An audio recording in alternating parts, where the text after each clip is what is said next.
All right, welcome to Teamlandi interviews. We've got Kaiya here, and in this really extraordinary time, kids and I have been talking about the fact that each generation goes through one or many sort of historical moments and things.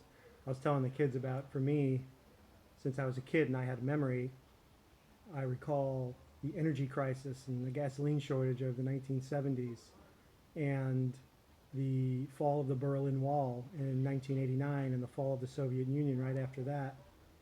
And then, of course, probably the biggest thing in my life was 9/11 because I was there in the center of it in New York City.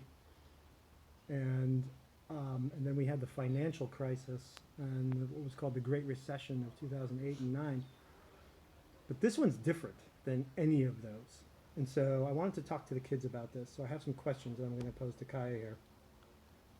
Kaiya, what do you think is going to happen with this virus? Do you think we'll deal with it, find some cures and a vaccine at some point, and move on, or does a different fate await us all? I think if eventually there is a solution, it'll cause a big kind of stall on getting back to regular life, given with like businesses being shut down and financials being so unstable for a lot of people. I think it'll be a difficult shift back into regular life if and when we get there. Mm-hmm. And especially for like even going outside and being able to like be with people again, we might, if we go out too soon, we might just start another pandemic. Yeah, So there's a lot of precautions that we have to think about. that was a follow-up question I have. Do you think the human race will learn some valuable lessons from this experience in a way that's truly like transformative for our future, or will we just snap back into operating the way we were before COVID? I would hope that people um, don't take for granted the time that they have with their friends and people outside of their homes and vacations as well, and school most importantly, because I think we all fall under the stereotype like, oh, we hate school, like we don't want to go. But now that it's actually gone, like a lot of teenagers are like, we hate online school, like we just want to go back to school. So I think there's going to be a lot of like realization to how actually special being allowed to go outside is. So you feel kind of optimistic about us learning some things Hopefully. out of this? Yeah. Well, you mentioned school. What are some of the biggest impacts that this experience has had on you personally? When we were transitioned into online school, it wasn't exactly my choice. It was something that was forced on me, and I didn't have any control over it. And I really dislike online school because it's hard to find like the motivation when a teacher's not like hovering over me and is like, "Get your work done." Um, it's very loose. I have to become my own substitute teacher, and I really dislike responsibility, especially when it comes to school. I have seen a shift in my grades for the worse, but I just have to like make do with what I have, even though it's really frustrating. Mm-hmm. Anything else outside of school in terms of impacts? Um, my parents witness a lot more of me. I'm around them a lot more, and it's brought up some new revelations for them, I'm sure. Mm-hmm. Yeah. Um, any positives for you personally coming out of this? We're still in it, but that Um, you've thought of.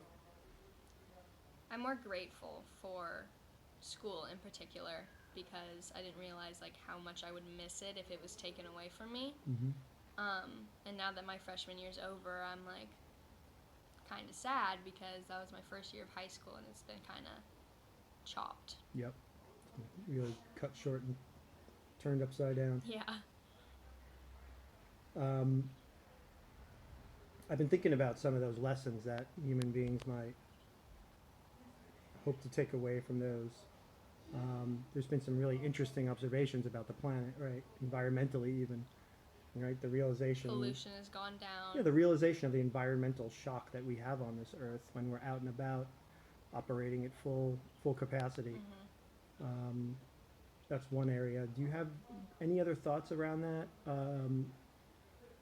hopes that humans will carry forward, practices, bad habits that you think we look to drop? Well, looking at, like I said, the reduction in pollution, like Mhm. even seeing that was like a really weird kind of like, oh, like the world stopped for us, and then it kind of helped the animal world and the actual environment. And it's weird to see like how much of an impact we actually have based on like when we're not moving and we're staying inside. Um, Yeah, I think another one I've been thinking about is just the way that we have come together as people to, yeah, like we're all making efforts. right. People, musicians specifically, posting and doing lives, and everyone's trying to stay connected. Have you been consuming a lot of what the musicians are doing out there? Yeah, Yeah, yeah, it's cool. it's cool. As you know, New York, our beloved city, The and epicenter. uh, where we came from, has been hit the hardest in this country anyway. And does this persuade you from living in a dense place like that after you graduate? Absolutely not. I will always want to live in New York. I love New York. It's where I'm from. It's where you're from. It's where my grandparents are from. Most of the majority of our family is up there, and there's nothing that could skew my vision of that place. Very good. That was all the questions that I wrote. I wanted to just allow for some free form. If anything else you'd like to express about this experience, or ponder, or ask me about this just incredible moment we're in. I hope my kids go to like science class and they learn, especially about like the mutations having to do with COVID, um, because I think that'd be cool. Because like if there was a homework assignment was like take home and interview your parents about COVID-19, they're like, "What's COVID-19?" And we're like, "Oh, there was this time where we had to stay inside and we couldn't see anyone." And I'm sure they would be like, "Oh my god." Yeah, which is one of the reasons why we're doing this interview. You can show them Future hopefully me. someday. Hi. Do you think this is it for us? Do you think there's going to be like more pandemics like this in the future? Um, I think definitely there will be worse world crises other than this one. There's going to be many. Like, as you said, you remember a lot of things that happened in your childhood. There will always be those kind of like blips in time Mm-hmm. where those things just like find a way to creep. Yeah, So I don't think this is the last. yeah. I think what's unique for me is a lot of the things that I've experienced were just little more isolated in nature, not so global Yeah. in its scale and reach. But I agree. This could be. Who Something knows? that has had an effect on everyone, Yeah. except for Antarctica, because Mm-hmm. no one can live there. The virus hasn't. We should all just move to Antarctica with the penguins. All right. You love penguins, don't you? I do. Well, that's a nice positive note to end on. Anything else you want to say? Hi, future me. As I'm watching this when I'm probably graduating my senior year, I hope you're well. Yeah. And Well, thank you, Kaiya. Thank you for talking and expressing your thoughts on this. Appreciate it. Yeah.